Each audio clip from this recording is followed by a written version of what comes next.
빼고 비농림 민간 부분의 취업자가 실질적인 고용의 좋은 지표다고 생각을 합니다. 그 기준으로 보면 이렇게 됩니다. 그 기준으로 이건 이제 저 박기성 교수가 하면 우리나라는 5,000명이라도 증가하고 있는 게 아니라 이미 금년 2월부터 취업자 수가 감소하고 있습니다. 대한민국의 경제개발 역사 이런 적이 없죠. 지금까지 경제성장 역사 이런 적이 없죠. 전체 취업자가 비농림 공공 부분을 뺀, 정부에서 돈 줘서 하는 그런 거 뺀 민간 부분의 취업자가 감소하고 있습니다.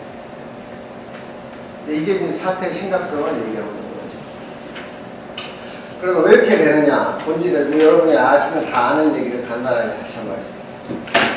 일자리라는 건 언제 만들어지는 것인가? 기본적으로 밀감이 있어야 돼요.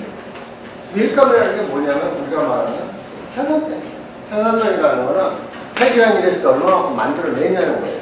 그게 많이 만들어낼수록 일자리가 필요한 거예요. 그래서 이제 조금이라도 그동안에 국회의원 하기 전에 직원들 봉급을 줘보신 경험이 있으신 분들도 알고, 봉급을 줘본 사람은 당장 뭘 생각하냐면 현재 임금하고 얘 사람을 썼을 때 이 사람 임금 이상의 생산성을 내느냐를 따져요. 생산성을 낸다 싶으면 사람을 쓰는 거예요. 네. 근데 생산성이 안 된다 싶으면 다시는 거예요. 임금이 높다가 중요한 게 아니라 사람을 쓰는 사람은 항상 임금을 보는 게 아니라 그 사람이 그만큼 값어치를 하느냐를 보는 거예요. 그게 바로 우리가 생산성이라고 부르는 거예요. 이 두 개를 가지고 하는 거고, 그리고 생산성이라는 거는 일을 했을 때 시장에서 얼마나 가치 있는 걸 만들어내냐는 거예요. 이건 기업이 기본적으로 창출하는 것이고, 여기에 제도나 정책이 영향을 줘요. 그래서 긍정적인 제도, 아까 말한 것처럼 그래서 정부가 어떤 산업을 육성하는 정책이라든지, 그죠? 그런 인프라를 깔아준다든지, 또 거기에 맞는 법적인 환경을 정비해준다든지, 의료 서비스가 활발하게 발달할 수 있도록 하면은 생산성이 올라가요. 그러면 일자리가 창출. 반면에 마이너스도 되죠. 네. 뭐 예를 들어서 뭐 병원은 뭐 절대 대기업은 못한다. 그럼 큰 병원 안 만들어주고 좋은 설비는 못 들어줘. 생산성 떨어지죠. 그래서 법과 제도에 생산성에 영향을 준다 하는 거. 그 다음에 다른 한쪽에서는 이건 참 많이 이제 사람들이 간과하는 건데, 최근 와서 이게 이제 문제가 되기 시작한 건데, 근로자 사이드에서는 기대임금. 기대임금이 뭐냐면 내가 얼마를 받고 싶다 하는 거야. 여기 지금 뭐 보좌관들도 있고 하겠지만, 내가 민간 부분에 갈까 아니면 국회의원 보좌관이 될까 했을 때 이 사람들이 판단은 뭐예요? 내가 나의 기대임금이 있는 거예요. 기대임금은 뭐냐면 내 시간에 대한 내 주관적인 가치. 그러니까 사람마다 달라요. 같을 수가 없죠. 그죠? 네. 어떤 사람은 국회의원 보려면 나는 공짜로라도 하고 싶어 하는 사람이 있을 수가 있어요. 사람마다 달라요. 그리고 자기 주관적인 가치. 근로자의 판단이에요. 그리고 여기에 제도나 정책에 영향을 줍니다. 그래서 이제 대표적인 게 최저임금이 올라가면 기대임금이 안 올라갈 수가 없어요. 최저임금 대상뿐만 아니라 모든 부분이 계속 올라요. 뭐 한 번씩. 얼마 전에 시골에서 사람을 쓰는데 요새 최저임금도 10,000원인데 벌써 이제 아직 10,000원도 안 됐는데 다 그렇게 알고 있어요. 저한테 봄에 집을 짓는데 요새 최저임금도 10,000원인데 이런다고. 외국인 이제 근로자를 쓰는데 하루에 120,000원을 달려. 그래서 외국인 근로자 120,000원이니까 대뜸 인력 속에서 하는 말이에요.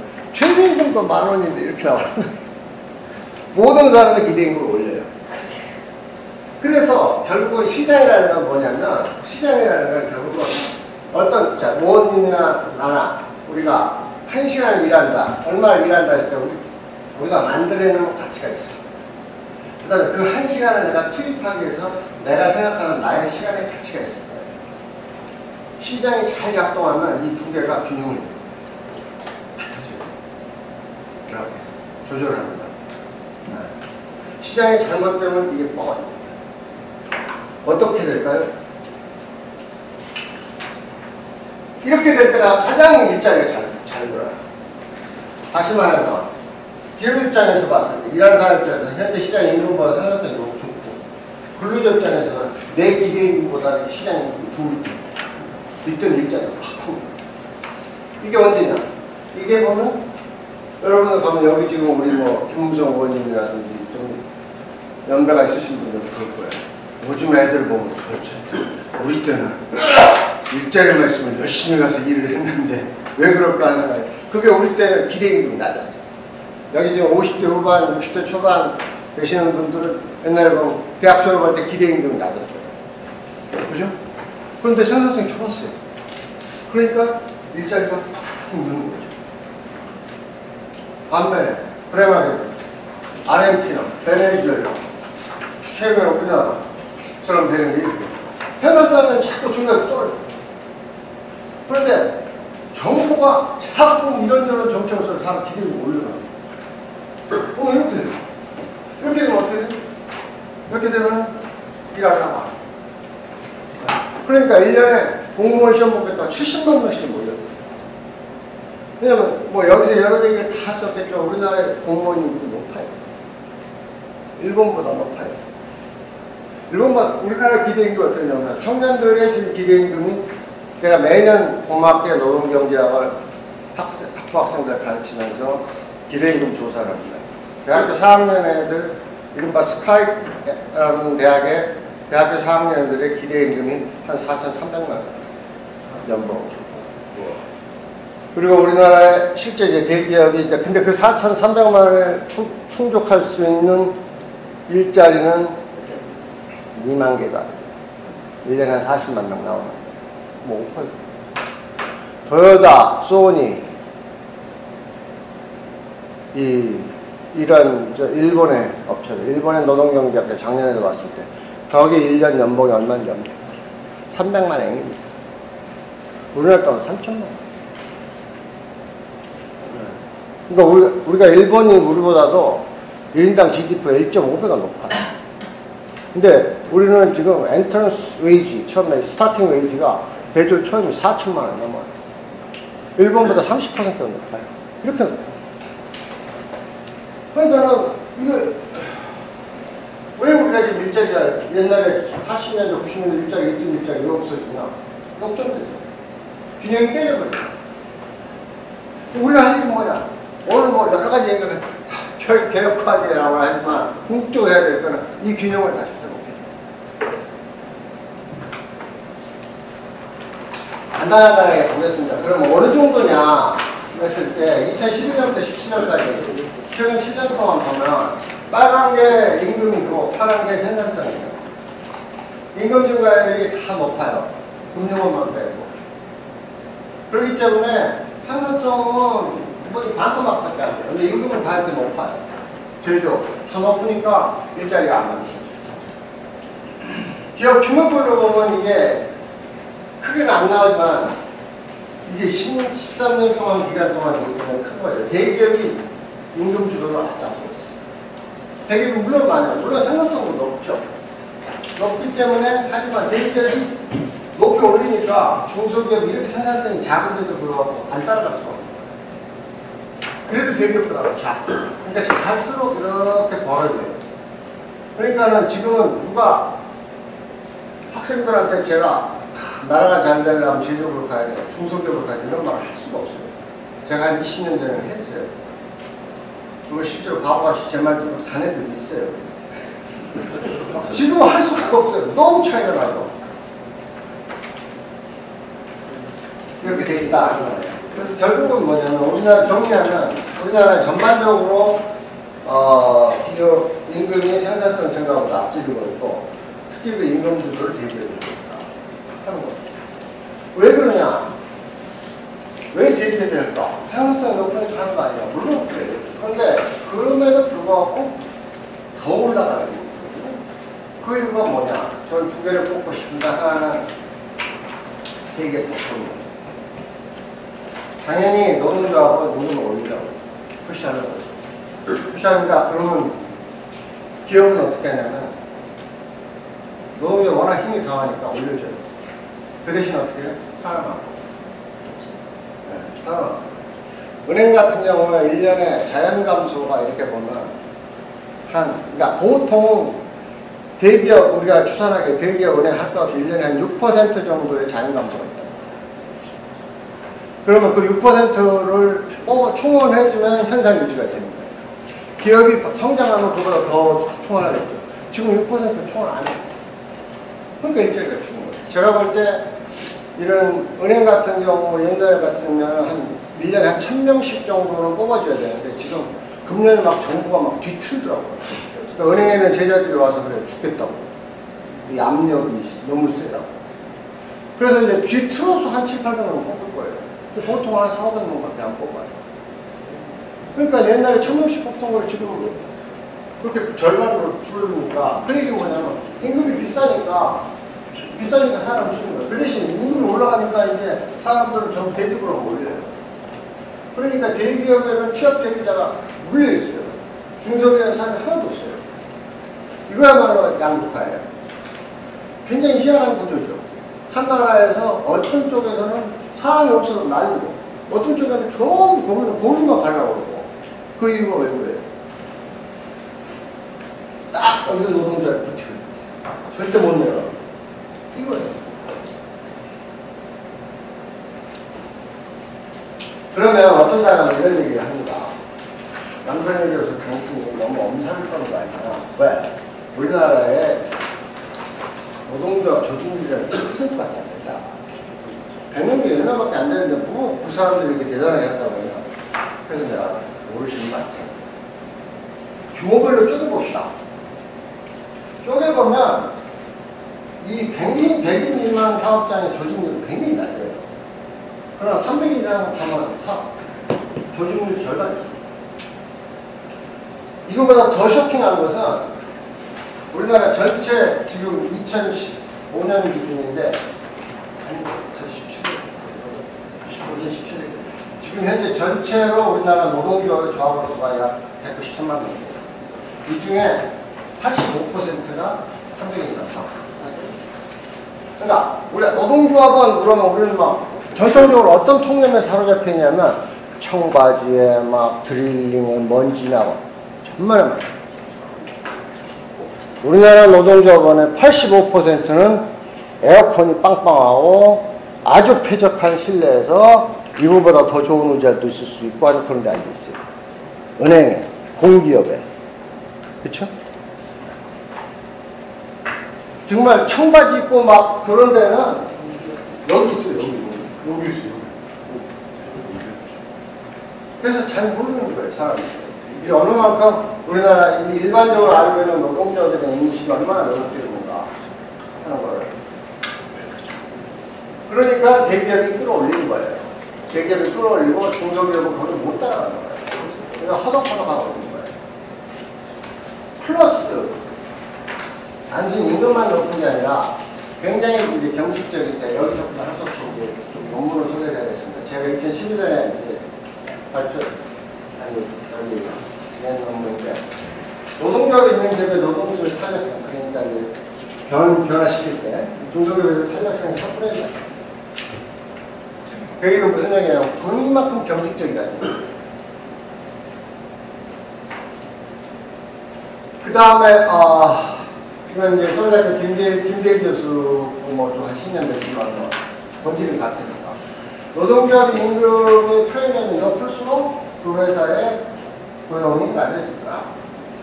그러니까 우리나라 전체 아까 말한 거랑 똑같아요. 그러니까 노동조합에서 임금 드라이버가 걸려가지고 임금이 계속 올라갔잖아요.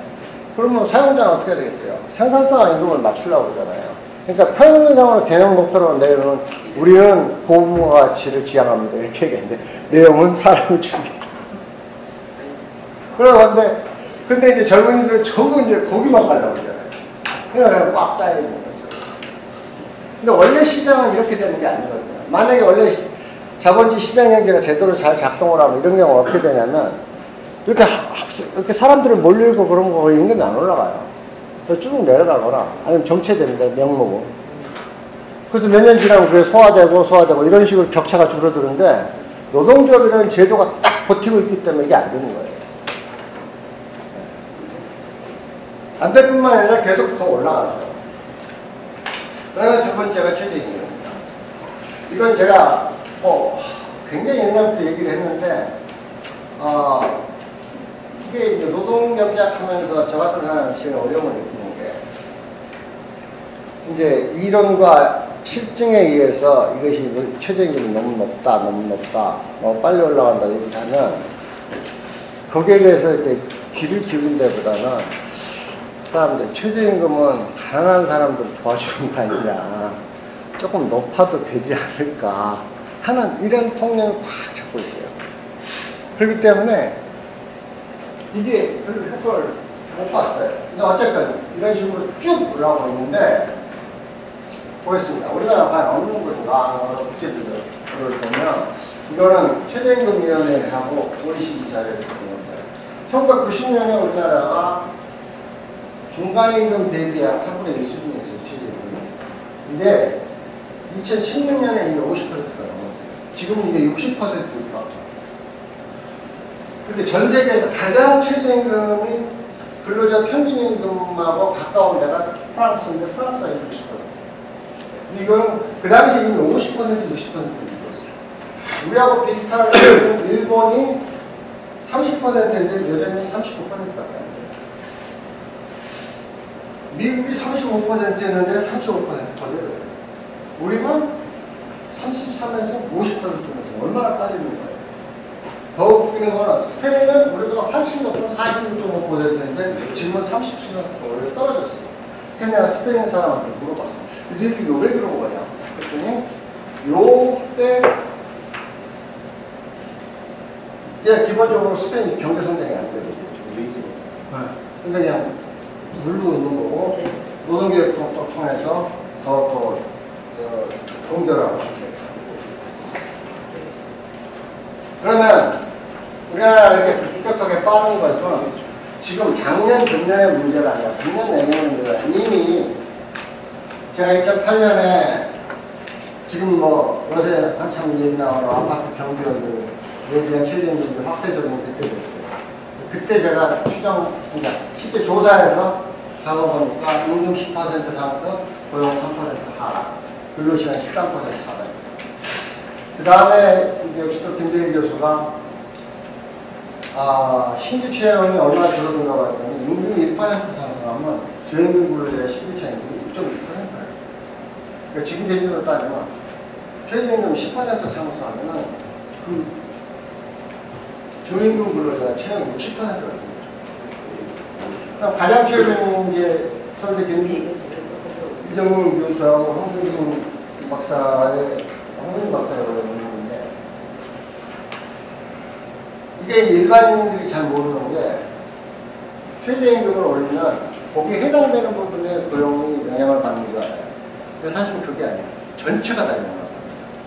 왜 그러겠어요? 여러분들 전에 직원의 봉급을 줘보신 분은 알 거예요. 얘 맨 밑에 있는 사람을 올려주면 거기만 올릴 수가 없어요. 다 같이 올려줘야 돼요. 그러니까 전체적으로 올라가요. 그럼 전체적으로 인건비 부담이 되면 어떻게 되겠어요? 파람을 그만큼 전체적으로 줄여요. 그 크기를 보니까 최저임금 1% 상승이 전체 근로자를 0.23% 감소하더라. 근데 작은 것 같지만 보세요. 지금 16% 늘었잖아요.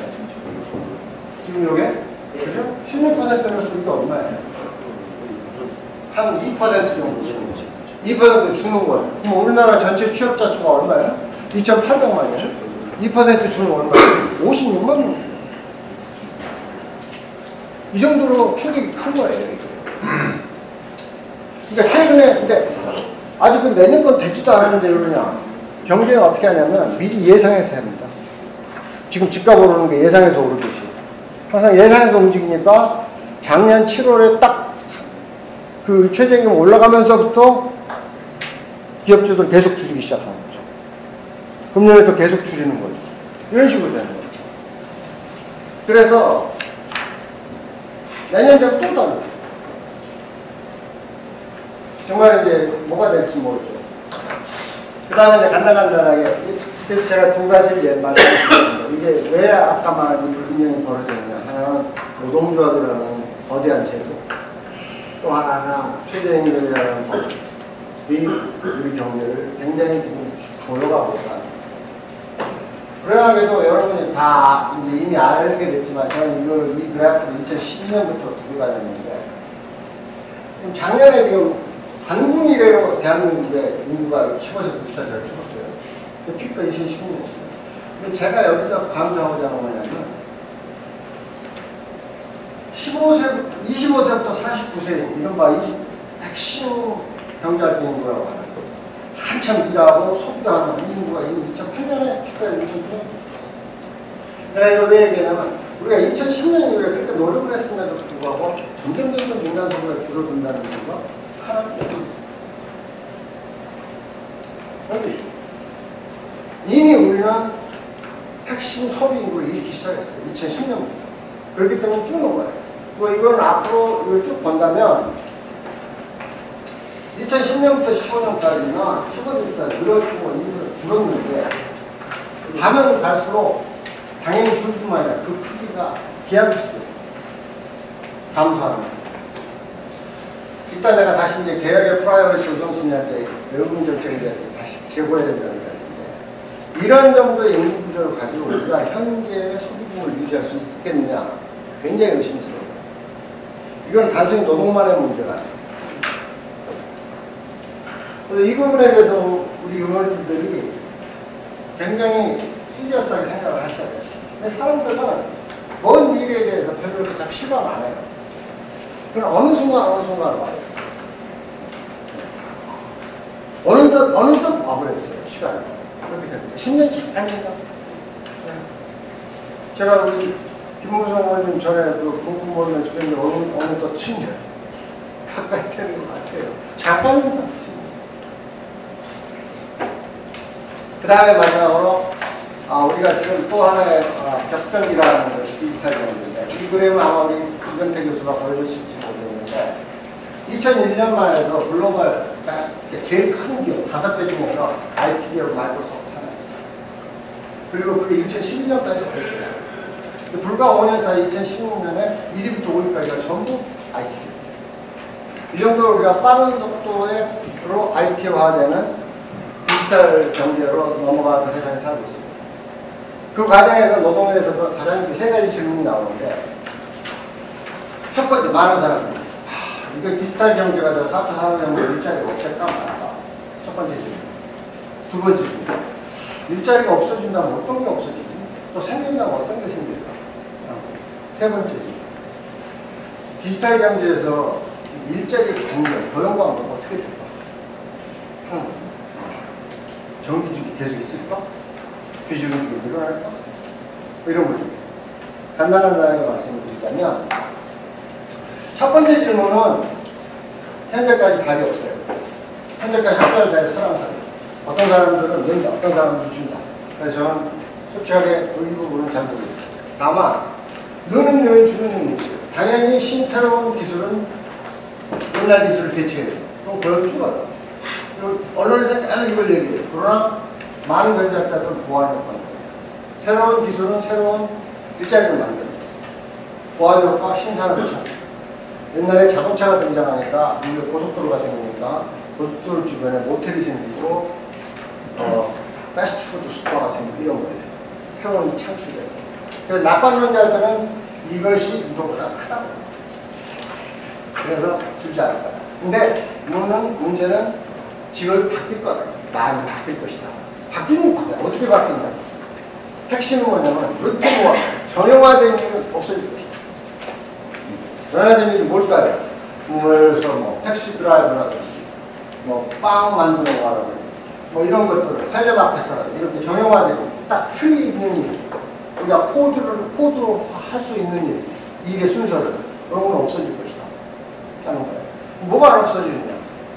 감정이 필요해요. 정치인은 절대 안 없어진다.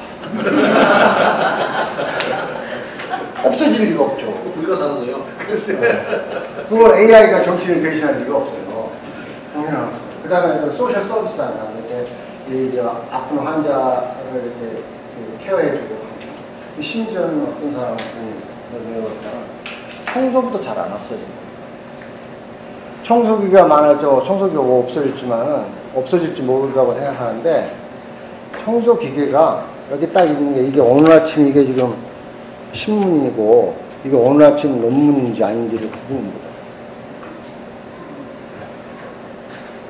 그래서 청소부도 잘 안 했습니다. 근데 어쨌건 non-routine work, 감성이나 사회적 소셜 스킬이 필요한 얘기는 우리가 늘어나는 걸로 지금 나오고 있어요. 그 다음에 일자리 관계가 어떻게 될 거냐는 걸 아주 핵심으로 말씀드릴게요. 우리 길어요. 그런데 그냥 짧게만 한마디로 말씀드리자면 정규직이 줄어들어요. 왜냐하면 AI가 정규직이 하는 데 상당 부분을 루틴하고 다 대체해요. 정규직이 당연히 줄어요. 옛날에 이런 그 보면은 일종의 변호사 하시다 오신 분들 같은 경우 파랄리걸이라고 있죠. 변호사 사무실 안에 찾아주고 그런 거 지금은 그런 거 다 컴퓨터죠. 그 옛날에 정규직이 하는 거죠. 그 다음에 회계사무소에서 회계 일은 다 AI가 하죠. 다만 이제 감사일 정성적 판단이 필요한 이런 부분만 사람이 하죠. 옛날에 정규직이 하던 부분이 상당 부분이 줄어들어요. 그리고 그 대신 그걸 대체하는 게 뭐냐면 도구라든지 프리랜서라든지 파견이라든지 이게 단순히 이론적인 얘기가 아니고 이미 일어나고 있다는 것이 보여요.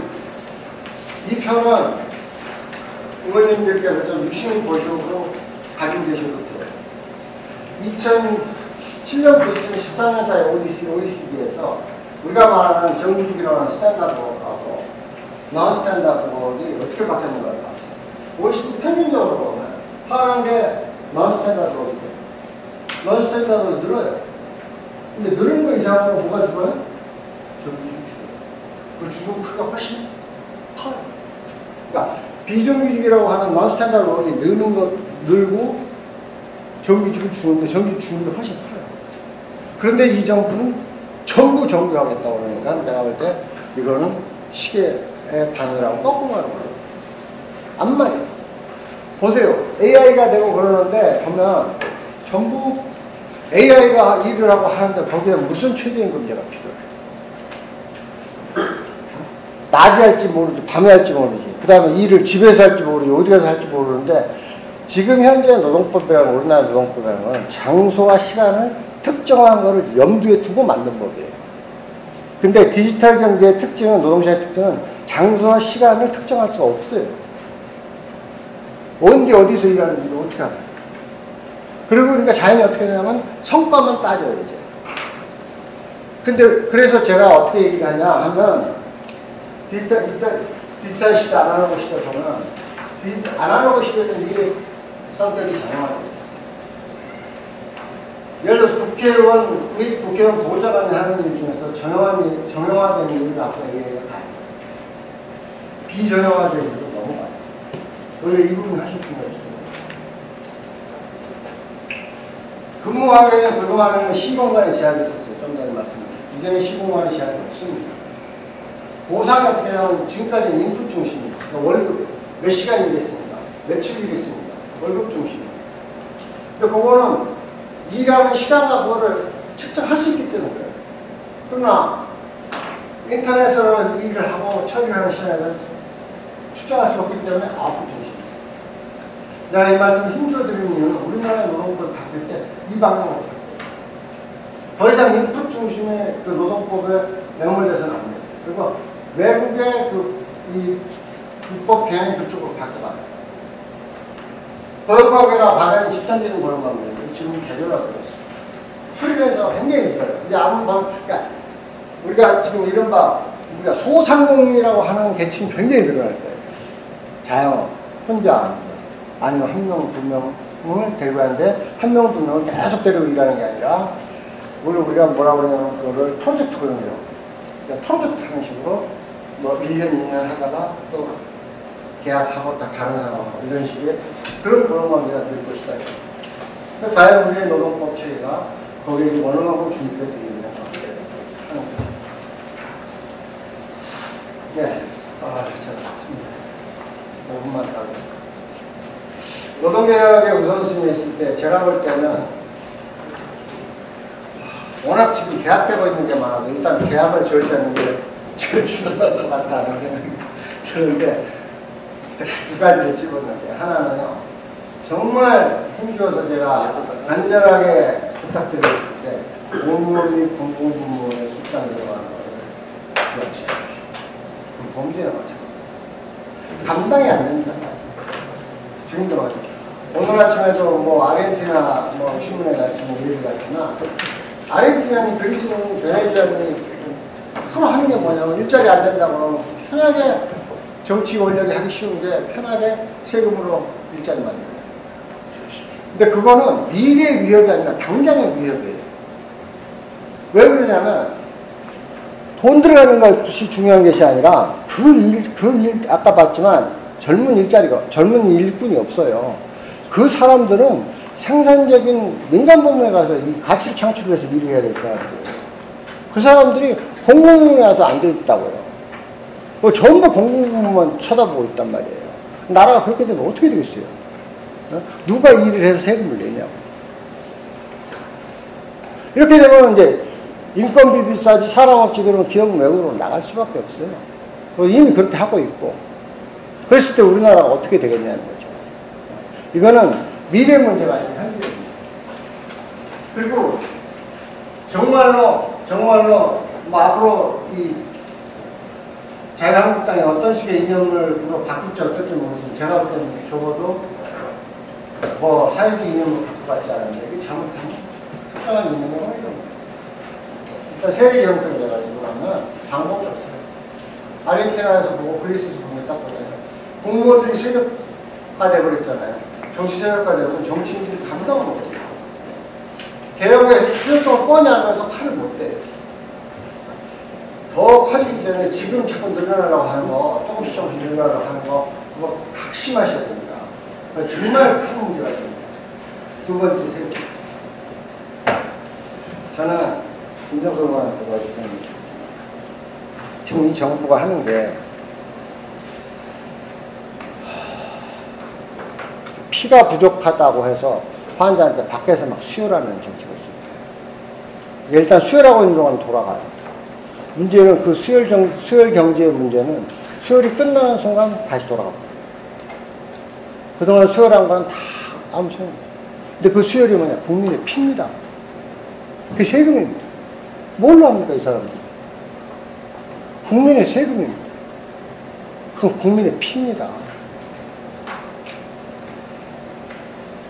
그래서 소득주도 성장, 그러니까 세금주도 성장 아니냐. 저는 좀 심하게 얘기하면 그 아탈주도 성장. 아탈 만들 때는 좋은데 아탈 끝나고 나면 땡 아닙니까? 제가 볼 때 이게 계약이라는 거예요. 한 번이가 하면 없애기가 어려워요. 얼마나 어렵습니까? 이 부분은 그래서 영수증도 넣고요. 두 번째는 여러 가지가 필요 없다. 저는 노동시장이라고 노동계획이 따로 있고 다른 산업계획이 따로 있는 거 아니라는 게 제 소신입니다. 모든 건 연결이 돼 있어요. 시장. 경제는 하나예요. 방법은 뭐냐? 방법이라는 게 뭐냐? 불균형을 균형으로 되돌리면 돼요. 그건 뭐냐? 자생적 질서라고 해요, 우리가. 그냥 아무도 안 해도 원래 스스로 나오는 거예요. 자생 질서의 대표적인 이유가 뭘까? 제가 볼 때는 장마당이에요. 북한장. 북한의 장마당에 보면 요즘 남한에서 없는 것 없이 다 나온단 말이에요. 이게 바로 자생적 질서예요. 자생적 질서라고 뭐냐면 사람들이 저거 하면 내가 돈을 벌겠네? 저거 하면 가치가 있겠네? 저거 하면 사람들이 사주겠네? 할 때 그쪽으로 인력과 자원이 몰리는 거예요. 그 일자리가 늘어나는 거예요. 그리고 아무도 안 사주네 내 물건은 그럼 일자리는 없어지는 거예요. 이게 바로 자생적 질서인데 그것만 회복하면 된다. 왜 이게 힘주어서 하느냐 하면 우리나라가 어느 순간부터 자생적 질서를 없고 규제에 의해서 다 끊어놓고 있다. 진입 규제, 독과점 규제 하면서 다 끊어놓다 보니까 결국 헌법이 얘기하고 있는 직업 선택의 자유. 사실 내부적으로는 직업 수용 방식의 선택의 자유를 보게 돼요. 어제도 그런 얘기 어디서 나왔는데 지금 삼성전자를 국유화 못해서 난리라는 그런 얘기가 있어요. 소문이 있어요.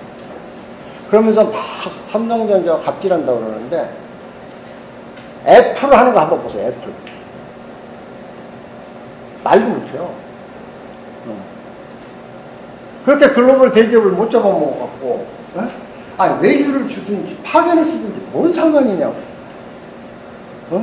파견은 안 돼. 외주는 안 돼. 다 직접 고용해. 그것도 정규직으로 해야 돼. 그런 논리가 어디서 나와요?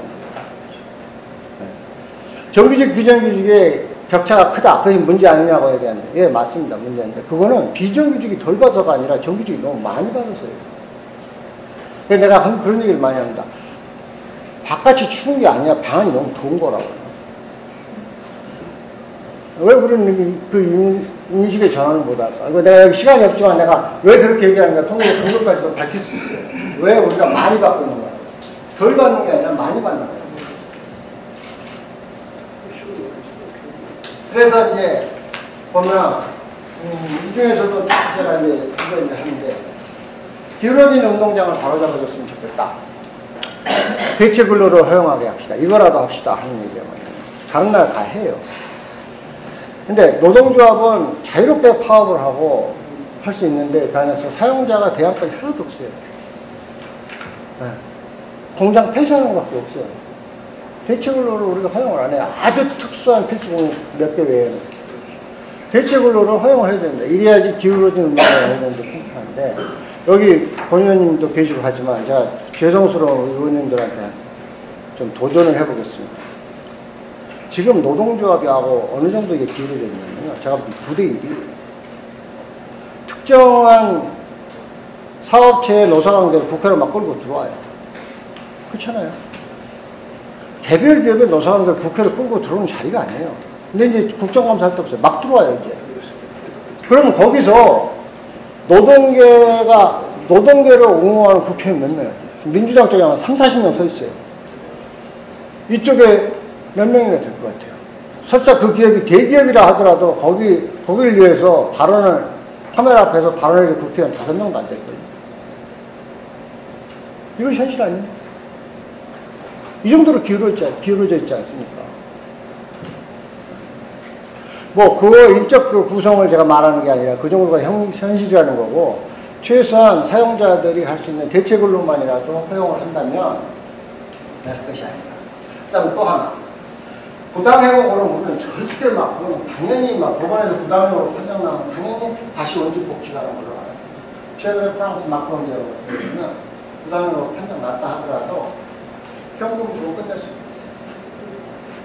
그래서 30년 근속자 당했다. 법원 판정 났어. 원칙 복지 시켜라 해도 20개월치 보험만 주고 그런 거예요. 이거는 그렇게 새로운 게 아니에요. 외국에서 많이 하는 건데 우리는 그걸 안 해요. 네. 도대체 안 되는 사람이 있어요. 도대체 그런 관계가. 그러면 돈 주고 끝내는 게 맞아요. 이런 식이라고 해서 좀 유연성을 터주는 게 맞다는 얘기죠. 큰 걸 뭘 본다는 거예요. 참고, 개혁과 관련해서 말씀드리면, 지금 21세기의 성공적인 개혁이라고, 노동개혁이라고 우리가 꼽는 게 선진국에서 꼽는 게 두 개입니다. 하나는 독일의 개혁이고, 또 하나가 지금 성공인지 아닌지 모르지만 잘 나가고 있는 게 프랑스 개혁인데, 공통점이 있어요. 문제가 노사정 합의를 안 해요. 노동자단체, 사용자단체 아예 배제합니다. 독일은 그래서 수상이 전문가들을 부르고 딱 15명 전문가 부르고 껴서 거기서 아젠다를 쭉 뽑았어요. 그래서 그걸 순서에 맞춰서 1년차, 2년차, 3년차에서 의회에다가 제출해서 처리를 했어요. 물론 엄청난 반발이 있어서 그 바람에 정권이 낙마했어요. 그러나 독일 경제는 살아났어요. 그러니까 왜 그 나라들이 노사정 합의를 안 했는가를 여러분이 한번 생각해 보면 안 돼요. 될 수가 없는 거예요. 근데 그걸 갖다 노사정 합의에 맡긴다는 얘기는 안 하겠다는 얘기예요. 그럼 더 다양하게 하자는 얘기는 좀 전에 제가 말씀드린 것처럼 지금은 이제 정규직만 가져가는 세상은 아니에요. 너무나 당연하고 앞으로 그렇게 될 수밖에 없어요. 그 다음에 마지막으로 외국인력 정책에 대해서 이걸 좀 개방을 시켰으면 좋겠어요. 아까 말씀드린 거 우리 현재 인력 부족 가지고 상업을 가지고 절대 없습니다. 어지간한 기술 혁신이 많이 있지 않거든요. 제가 그러면 이제 사람들이 포인트가 뭐냐면 우리나라 지금까지 외국인력 정책이 생산 능력 보충이에요. 근데 사실 이 사람들이 소비를 안 해요. 3년 있다 가라, 4년 있다 가라, 5년 있다 가라. 가격 초청 안 된다 그러니까 냉장고도 안 해요. 테레비도 안 하고 이 사람들이 소비를 해야 돼요. 그러면 정주권 주전 얘기냐, 시민권 주전 얘기냐, 그거 해봐야 돼요. 제가 이렇게 보니까 중동국가, 유나이티드 아랍에미리트 같은 데는 가족들 데리고 가고 다 데리고 있습니다. 절대 영주권 아니죠. 단지 계속 갱신만 하죠. 이거는 정말로 어려운 얘기고 아마 많은 논란이 있을 겁니다. 근데 제가 볼 때는 전 세계 3만 불 이상 되는 나라 중에서 외국인, 그러니까 넌 네이티브 비중이 10%가 안 되는 나라가 일본밖에 없어요. 다 넌 네이티브를 탔습니다. 그러니까 우리도 그거를 면밀히 검토를 해야 되고, 이 부분에 대해서 뭐 출산을 물론 당연히 장려해야 되지만 그것보다도 지금 당장 10년 중이에요. 2030년까지가 어떻게 할 거냐. 그래서 우리가 좀 더 전 개방적인 인력 정책이 필요하다고 생각합니다.